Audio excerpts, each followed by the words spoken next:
Well, good morning. This Morning. is Jay Waters. I'm with the Voices of Freedom Project and the American Wartime Experience Museum. Today is 9 June 2024. We're up here in Reading, Pennsylvania, World War II days, and it's my pleasure this morning to have an interview with Alex Valenti. So, Alex, if you would, could you just give us your full name, where you were born, kind of where you grew up, your background type stuff? Alex Kelly, Valenti is my maiden name. Oh, I'm sorry. That I served with, under, I should say. I was born in Philadelphia, but spent pretty much the majority of my life since age 3 in York County, Pennsylvania. Excellent. Well, I apologize. I had both names there, but Alex Kelly. Okay, great. And what branch of service did you serve in, and what war did you serve in? I enlisted in the National Guard as a senior in high school, so I was in the Pennsylvania Army National Guard, activated United States Army, and sent overseas as part of Operations Desert Shield and Desert Storm. Excellent, excellent. And thinking for a minute about your family, like parents and grandparents or uncles, did you have other family members that had served in the military before you? My grandparents' generation, both of my grandfathers served in World War II, as did all of my uncles. Okay. And were they Army people or other services? One Marine and the rest were Army. Okay. Excellent. So it sounds like you have a strong military tradition within the family there. Yes, absolutely. Excellent. Excellent. Well, I'm going to switch gears again for another question. Think for a second about September 11th, 2001, and the terrorist attack on America. Where were you that day? And if you could just tell us kind of what was happening for you, what you were thinking, what was going on that day. Absolutely. I was in the operating room. I was an OR nurse, and we heard about the first plane and just really thought it was some unfortunate pilot error that, because we didn't know the size of the plane, went into a tower. And then they came in later and said that we were under attack. So in between OR cases, we ran next door to that department and we saw it unfolding on TV. I called my husband at work. He said, "Yeah, I'm watching it." And we knew everything was about to change. Right. And one of my coworkers even said, like later that day or even the next day, she's like, "I'm getting tired of hearing about this." And I'm like, "You haven't begun to hear the beginning of it." And were you in York, Pennsylvania area at the time? Yeah. Yes, they had come and asked for volunteers to go to New York and various hospitals. I was very pregnant at the time. Okay. I had volunteered to go, but they wouldn't allow me because I was pregnant, but they said they would send me to the local hospitals because I was an ambulatory OR nurse. So they were going to send me to the local hospital to backfill those nurses who were then sent to New York. And then later on that day, they told us they didn't need us, they needed our body bags. Yeah, wow. Wow, that's tough. Well, why did you personally join the military? And initially, I will be honest and say it was for college money, just to sort of get out on my own, get away from home. I was looking at all the branches and was originally going to go Navy or Army. And one of my classmates said, "Hey, well, you can, have the best of both worlds, join the National Guard 1 weekend a month, 2 weeks a year, right, and still go to college." So I thought that sounded great. I don't regret that experience, but I do have regret that I didn't go into the Navy or Army and just do it as a full time. But shortly after I enlisted, I was sent overseas. Yeah, well, and we'll get to that in a second, but just the time frame. So what year was this when you first joined up with the National Guard? I graduated in '89, so I turned 18 in February of '89 and enlisted within a few days of my birthday. Yeah, and so during an enlistment for the National Guard, did they give you a choice of specialties of what you were going to do? There was only really one National Guard unit where I was, Okay. so the options were I could be supply or drive a truck. Okay. I could do both. So I went in and did supply and ended up doing the truck driving a little bit later So once you we did both, we were in country, but mostly supply. Okay. And so now after you've joined, you finished up high school, where did you go for training? Fort Jackson, South Carolina. And that was probably what, your basic training? That was basic training. I was supposed to go to Fort Lee, Virginia for AIT, and my orders got changed, and I stayed at Fort Jackson for all of it. Okay. Well, the basic training part, what was that like for you? You're smiling. You're laughing. I was completely unprepared. Okay. I ran a little bit before basic training, but I found basic training hard only because I wasn't. Okay. I just wasn't prepared. I didn't have anyone to tell me what I was getting into, but I made it. You were just right out of high school, right? Mm-hmm. I mean, but you made it. But I made it. Anything stand out about basic training specifically? Something like funny or humorous or dangerous or scary? Or? My upbringing wasn't necessarily the best, so that prepared me for drill sergeants yelling at me and all that. So that part I handled great. I actually did have a funny story from basic training. I was, at that point in my life, a fairly decent runner, and we had to run through muddy water and different stuff as they would yell incoming, and then you had to dive and take cover. Well, I would be able to run fast enough to get through the water by the time they yelled incoming, so my drill sergeant singled me out. He was laughing. I knew what was coming. He made me walk extremely slow. Okay. Through the water, and then once I was in the middle, he yelled incoming. They wanted you to suffer as much as possible. I had to get money, but it was pretty funny. Okay, so then you survived basic training, and then you Absolutely. Stayed right at Fort Jackson for the supply specialist training. What was that like, and how did that go for you? Oh, it was fine. Just pretty routine, pretty smart. So I didn't have any problems with school or any of that. So it was just a nice experience. Excellent. And the folks that the fellow soldiers that you were with, was it other National Guard or Reserve people, or was it a mix of every component? It was a mix of active duty and everybody. Okay. Absolutely. Okay. Well, so did you have any other training or basic training and then supply training, and that was pretty much it? That was pretty much it. Okay. And then back to the unit. Well, then talk us through, Kuwait or Iraq invades Kuwait in, I guess, August of 1990. What was going on in your head then, or when did you guys get alerted? How did that play out?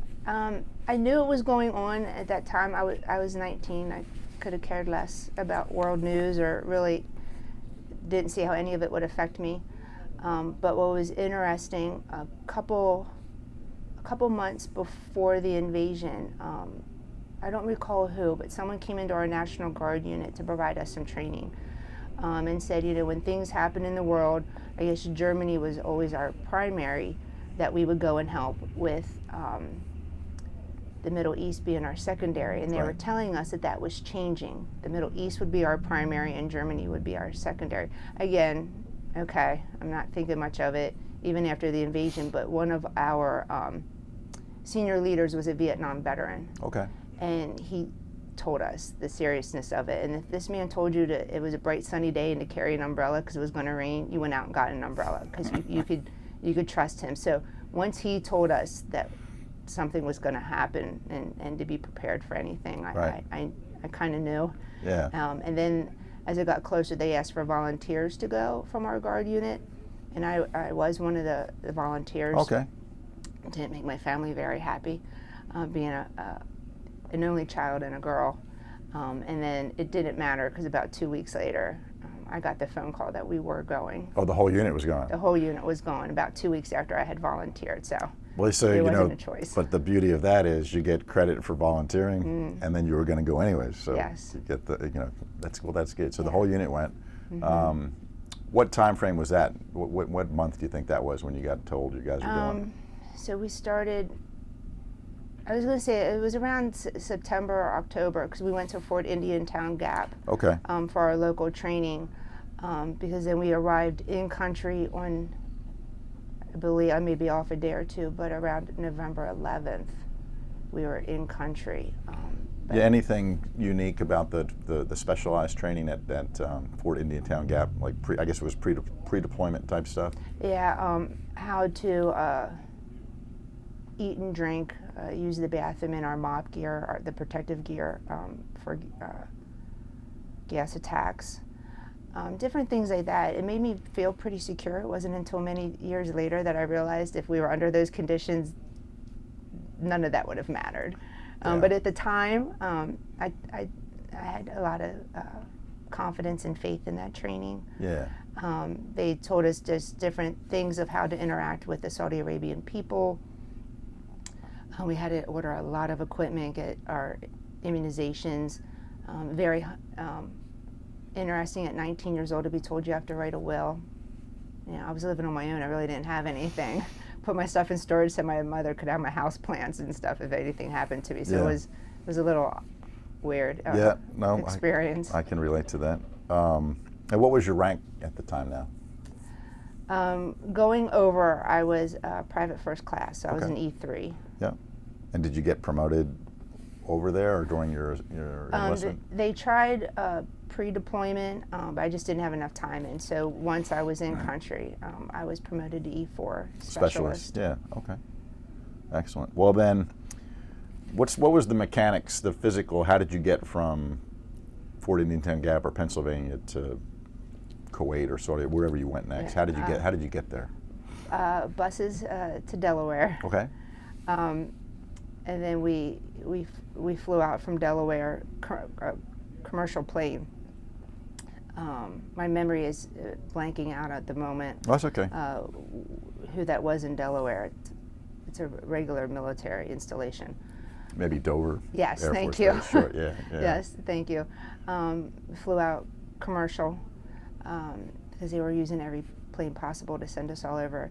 Landed in Saudi Arabia in winter gear. Yeah. So we had to strip pretty much as soon as we got off the plane because it was hot. Yeah. And then they transported us by just these little rickety buses to it was previously a work camp for migrant workers, and it became our base initially at the port of Al-Dammam when we first got there. Yeah, the port. And I think you may have told me or whatever outside, but what was the specific unit that you were in within the National Guard? I was the Detachment 1 of the 131st Transportation Unit out of York, and then we met up with our mother company, the 131st, out of Williamsport, Pennsylvania. Okay. And then we fell under the command of the 22nd Support Command in Saudi Arabia. Okay. And so now, November, going into December, what were your routine duties in these weeks, these months leading up to the actual fighting? What were you doing first? Well, I was a supply clerk within a transportation unit, so I just made sure that with my other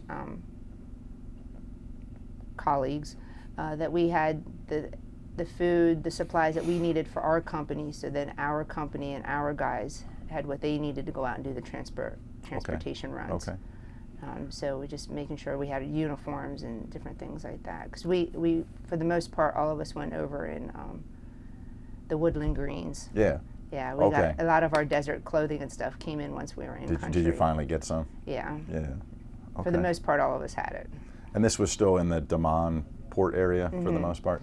Yeah, we were there until the last week in January. Okay. And then I was headquarters company. We had 3 platoons, so the platoons started heading out into the desert to Log Base Echo, and then since I was headquarters, we moved out last on January 31st. And I only remember the date because I woke up on my birthday in the desert. Oh, happy birthday. There you are. It was, that was surreal to say the least. Well, just for one last second, while you were still back in the port area, were you mostly always at the port, or were you getting out and about too in Saudi Arabia? I was mostly in port. Okay. Did a couple of little supply runs, nothing major, nothing long distance. Any interaction with the Saudis or the locals? Very little at that point. There was one point, I should say, I snuck out of camp along with a couple other people. Just went to like the local grocery store. I did turn myself in though, because I bought a paper at the local corner store, just a souvenir. And once I got back to my unit, my National Guard unit's photographs and stories were in their paper. And it was in English. It was in the local Saudi Arabia newspaper. Really? Pictures of my Guard unit leaving Fort Indian Town Gap and a little write-up about us. So Wow. I immediately went to my leadership and told them what I did, and showed them the newspaper, and they were unfazed by it. But now I have a pretty cool souvenir in my scrapbook. That's very cool. Yeah. Wow. And I'm just curious, when you snuck out with a couple other people, right? Yeah. Were you wearing your uniforms, or you had some civilian clothes, or? I don't recall. We Don't had remember. very, very limited civilian clothes. So Yeah. I'm going to go out on a limb here and say we were more than likely in uniform. But nothing really happened. I mean, the Saudis were happy to get your money, Yeah. sell you stuff or whatever. Yeah. Nothing happened. And then were there any odd reactions to see a female in uniform come into their store or something? Not at that point. I didn't experience that until we were at Log Base Echo in the desert, and we would go into town for Okay. different supply runs. Then that's when it. Well, yeah, let's It jump kicked in. up to that. So what kind of stuff happened when you were up at Log Base Echo, and then if you were interacting with any locals? For the most part, little interaction with them. It was mostly military personnel to military personnel. But I was driving a vehicle because I could drive. I was allowed to drive Yeah. as an American civilian and military. And when some of the women realized it was a woman driving, their reactions were incredible. They were laughing. Throwing their heads back, laughing, doubled over, pointing. I've always remembered that. So when they finally got permission to drive, I hope it included They those said women they saw you. that Yeah. saw me. So their reaction was good.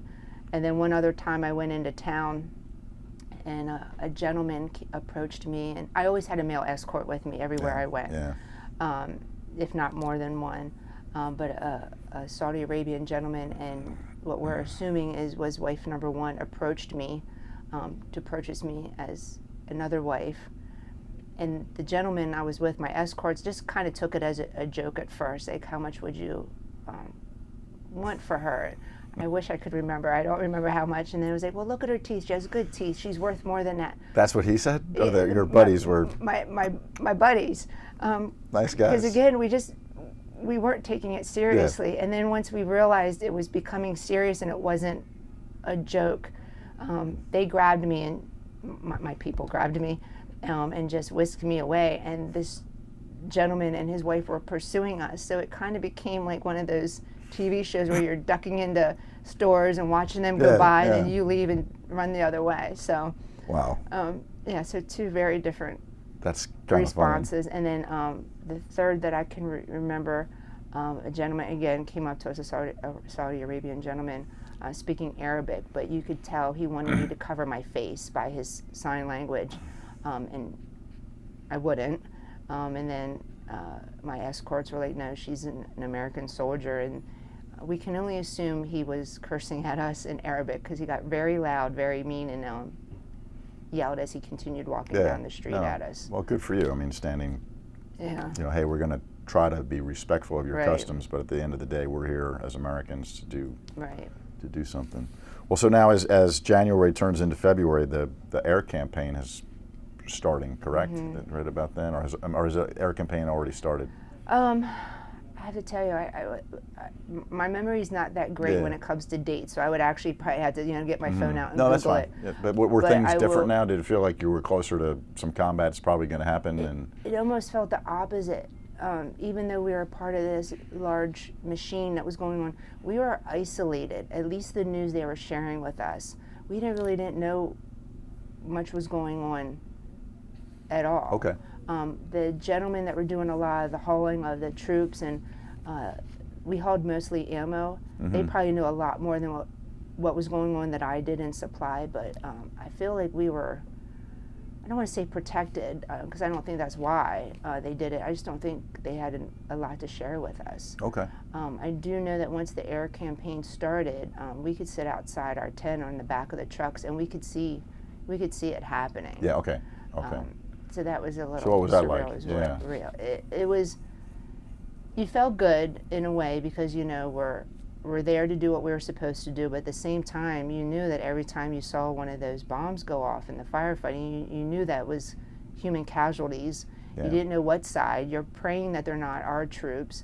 So it was a very surreal experience Yeah. to have. I mean, it made it very real. Yes, I mean, and you're seeing it and you're hearing it. yes, and I think one time it was right as everything was about to kick off, but things were still happening. Scuds going off, Patriots going off in response. I just had the opportunity to call home, and I think it might have been when we were already out in the desert. And I'm not thinking, I'm on the phone with my parents, and they're like, "What's that noise?" And I'm like, "Oh, that's a Patriot," or whatever my response was. Yeah. And then you're like, "Crap, I probably shouldn't have said that," And they're like, "It's a what?" I'm like, "Gotta go. Just wanted you to know I'm safe. Bye." And, I hung up and got out of there. Well, did you see any Scud missiles coming the other way? Anything from the Iraqis? No, not as far as the Scuds go. You felt the Patriots, because when a Patriot goes off, the whole ground shakes. So everywhere I was considered a hot spot because we had the port, and then we were out near the ammo depots, and then back. So there was always Patriots near me, which did comfort my parents a little bit. I never truly felt that I wasn't safe. Was it just my age? I don't know, but sometimes being a little naive about things can be helpful too. Well, how were your living conditions out there at Log Base Echo? GP medium tent and a cot. Okay. So lots of dirt, or I should say sand everywhere. Sand everywhere. And then one of the guys on one of their transport runs found some little local that was making little 1-inch foam mattresses, the exact same dimensions as our cots. Well, what a surprise. Yeah, what a surprise. But it was great. So I think I paid $10, so I had this one little inch mattress. We made dresser drawers out of our MRE boxes and shoelaces to store our stuff. To try, you always try to make it home. Soldiers adapt to that. But other than that, it was just a lot of sand. Yes. Yes. Yeah, and how was the food? Our Army cooks were awesome. They could make anything with whatever they had. So yes, we did have a lot of MREs. When we were back at port, we had more eggs and local food like that we could have. Out in the desert was mostly MREs, Chef Boyardee and Dinty Moore submersibles that they would heat up for us. Our cooks did a good job. Well, and it sounds like you guys were pretty busy, but did you have some downtime? And if so, what did you do for downtime or recreation and off-duty time? Just a lot of playing cards. I had more downtime than, say, the truck drivers did, because they were constantly out on the road doing a run, coming back, sleeping for the next one. Headquarters, making sure everything runs, gives you a little bit more downtime. So playing cards, I'm a huge reader, so I read a lot. Yep. Lots of writing letters home. Yeah, and maybe if you recall, you had free mail services, right? You were able to send stuff back. So you sent a lot of stuff back. Did you get a lot of mail or packages from the States? I did. I would say average amount from my family, but the outpouring from strangers. And I couldn't understand at first, like, how did these people know about me? Here, my father was interviewed in the local paper and said she would love mail, and gave my address out, and the community responded. I got hundreds, if not over 1,000 letters. I wish I would have kept all of them. I didn't. I did keep some, though. They're in my scrapbook. But the outpouring from the community was just astounding. Yeah, I've heard that before too. Any soldier mail, or in this case, maybe very specific from your community. Yeah. And were you getting care packages too from strangers? Not from strangers, or they would mail like a little, someone had like a little lace angel they had crocheted and sent that to me. And that's in my scrapbook. I have a phenomenal scrapbook. That's nice. But the care packages mostly came from my family or others. My family wasn't a big care package person, but my mother did send me boxed milk and a pack of not Oreos, Girl Scout cookies. Okay. Thin Mints. Those were good. Yeah. Did you share them, or did just for you? There you go. I did, but so I had milk and cookies. Yeah. In the desert. Got to do it. So then in I'm going off my memory because I was there too for Desert Storm. So late February, the ground war kicks off. So how did that affect you? What did you guys do in late February as the forces moved up into Iraq for ground combat? Really, my job didn't change too much. I was still doing the supply runs and things that I needed to do, but the guys that I was with, it was just nonstop. Yeah, to transportation, keep pushing stuff up further and further. Ammo, particularly, yeah. Right, and the interesting thing is, I'm one of the gentlemen I served with lives locally to me, so we met just about a year or two ago for coffee and catch up, and it was interesting how isolated I was as supply compared to him going out in all these runs. And it was only at that time that I found out that over 90% of our runs were ammo. I always thought it was mostly, other supplies, troops, but to find out it was over 90% ammo. And he said a lot, if not most of their runs were actually escorted with military police, which I didn't even know at that time. So it was interesting, both of us sharing our story.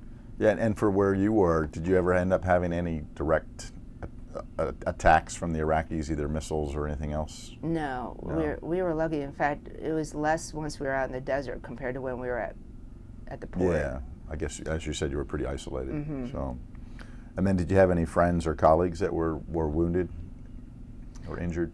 One of the guys in my unit was injured, but we had to burn our trash and all of we burned everything, our human waste along with our trash. And he actually suffered severe burns and had to be evacuated out. Okay. But other than that, no, we were fortunate. Have you stayed in contact with a lot of the folks from your unit? You mentioned the one guy, but have you stayed in contact with people? No, pretty much just him. But what was interesting, I was out in the middle of absolutely nowhere in the desert at a fuel stop. We were fueling up our trucks, and I heard my name. And I turned around, and it was my battle buddy from basic training who was in the Utah National Guard. Oh wow. So even though we're in the middle of desert, wartime, we were a bunch of schoolgirls screaming and hugging on each other.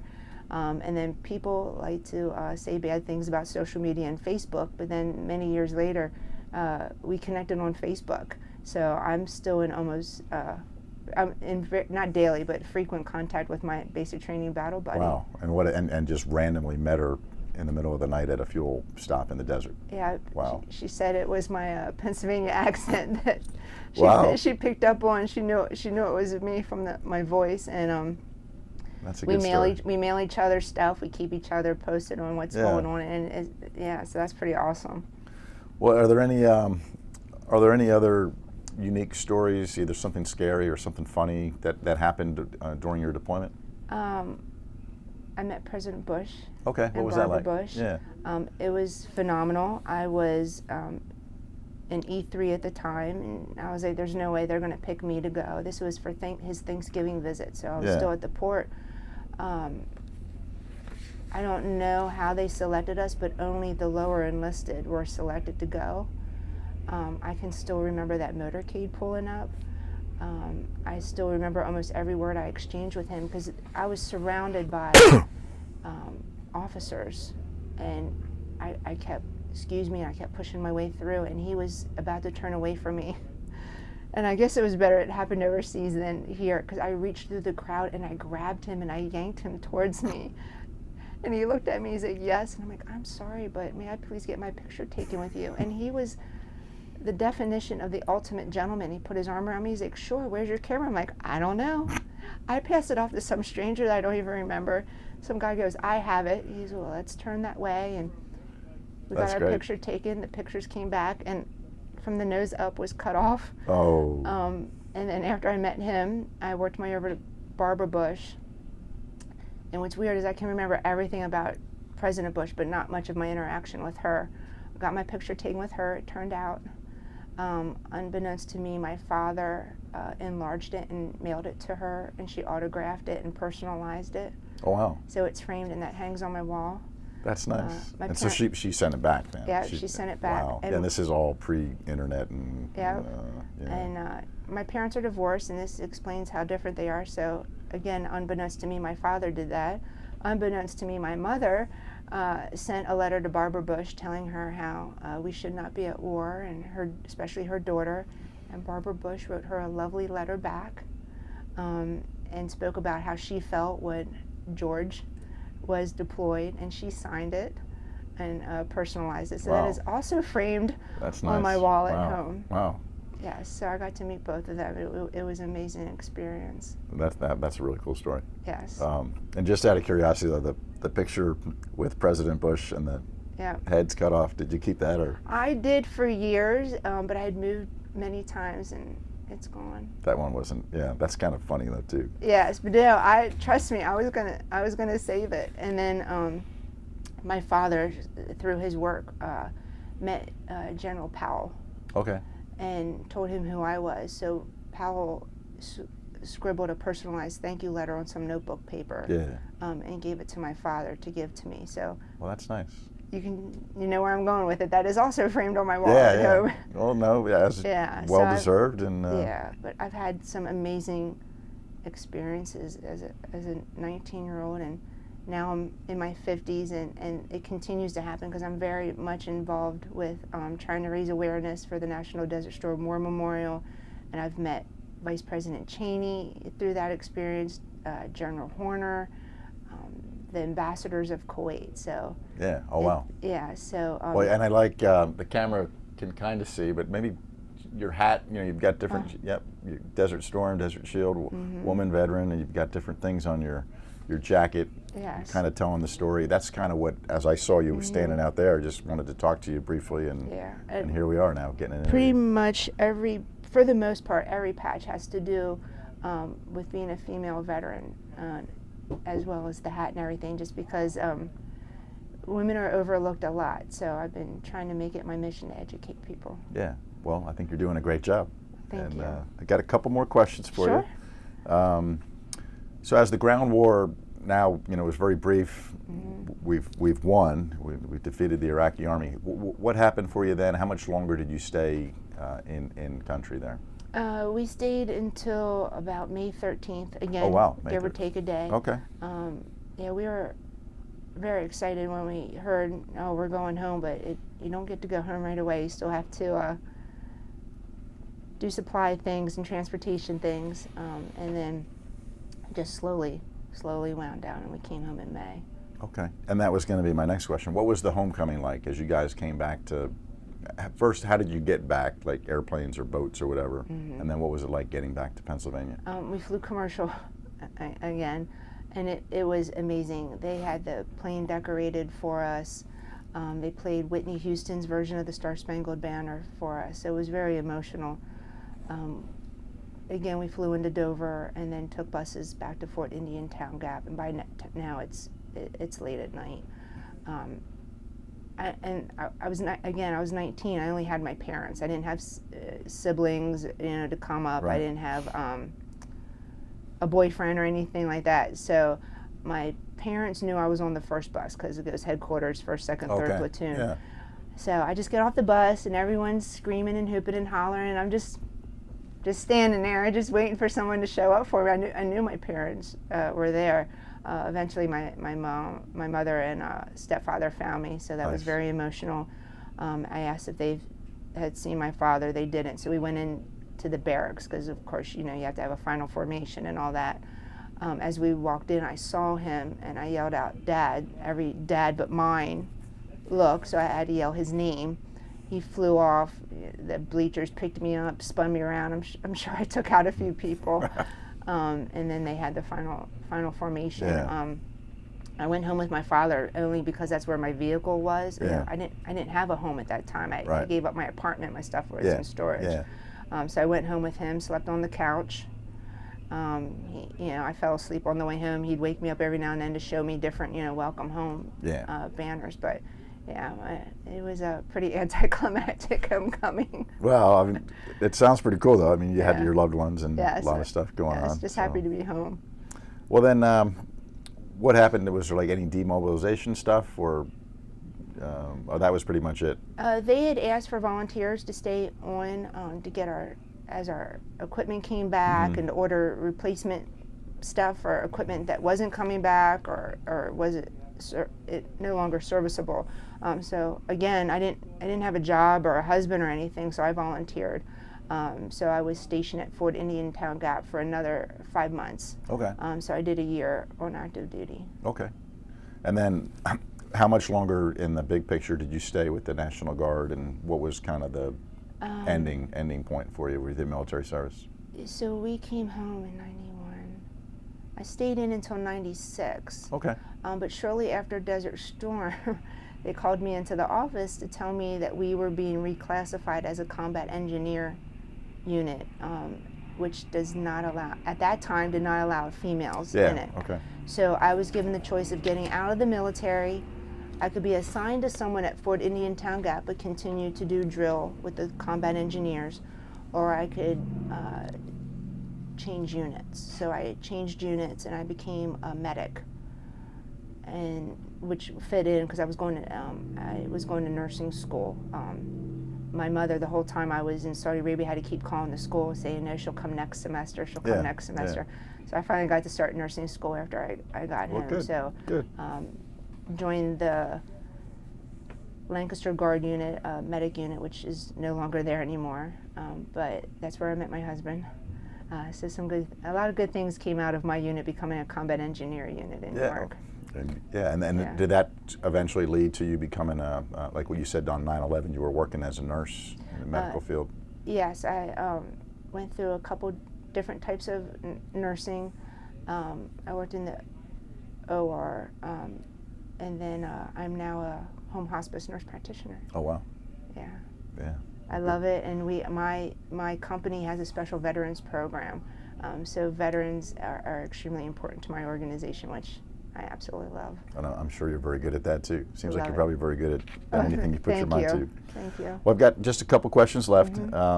Looking at the big picture again, how do you think your wartime experience there in Desert Storm has affected you for the rest of your life now and your outlook on life? I grew up, meaning, you know, I went over there as a 19-year-old snot-nosed kid that knew everything. I got over there and realized I didn't know anything. So I came home more mature, realizing that, you know, it takes a village to do things. So I would say as far as that goes, I would even say originally I didn't talk much about my military experience because I came home and went to a family barbecue and no one's talking to me. Like, I just had this incredible experience. I want to talk about it. Turned out my uncle was a Marine in Vietnam, and my father remembered his homecoming. It was his brother. So he was afraid of what my homecoming would be like, so told the family not to talk to me about it. So originally I didn't really have much to do with the military or veterans, didn't really understand my role. But again, Facebook is a wonderful thing as I see these Desert Storm things and start to really understand my role. I was one of 40,000 women. It was the biggest deployment of military women. So it's just made me just appreciate everything a little better. No, I agree. I agree. Second to last question is, if there was just one thing that you would want, you know, future generations to know about you and your military service, what would that be? It's the first time that's ever been posed to me. Well, it's on the camera for the record. I would say that I'm extremely proud of it, because at first, you know, I was just a supply clerk. Oh, I was just National Guard. That was the largest deployment of reservists and National Guard. You know, just a supply specialist allowed, you know, that job. You know, we maintained the supply chain. We helped get ammo to the front. I met a Marine earlier today that thanked me. He goes, "Thank you for the ammo." He goes, "Thank you for the parts." He goes, "My tank broke down and we had to go to the Army for those parts." So to realize you're not just. Yeah, I like that. I really like that. Well, I don't normally ask this question, but what else are you hearing about the Desert Storm Memorial? I'm very interested in that personally too.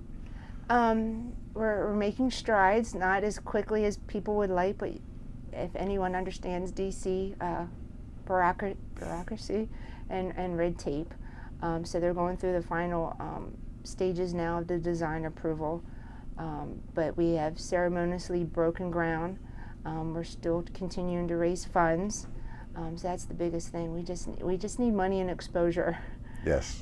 But as of now, the goal is to have it built and dedicated in fall of 2025. Okay. Well, that'll be here before you know it. So hopefully, Yes. maybe I'll see you again in the Yes, fall of 2025. absolutely. And then the last question is truly the last question is there anything else that you wanted to include in this interview or revisit, or did we miss anything? I'm sure once I get home I'll think of things I'd include, but for anyone watching this though that is considering the military, I really advise you talk to all the branches, Reserve, Guard, regular Army, Marines, Navy, talk to all of them. And if I didn't really have anyone at home to bounce my thoughts off of, if you don't have that, go to your neighbor, go to your uncle that was in the Marines, go to a teacher, someone, but really look at all your options. The military is truly a great experience for anyone. Well said. All right, well, thank you. We're still on camera. I just really want to thank you for getting the opportunity this morning to talk to you. Oh, I appreciate you doing this.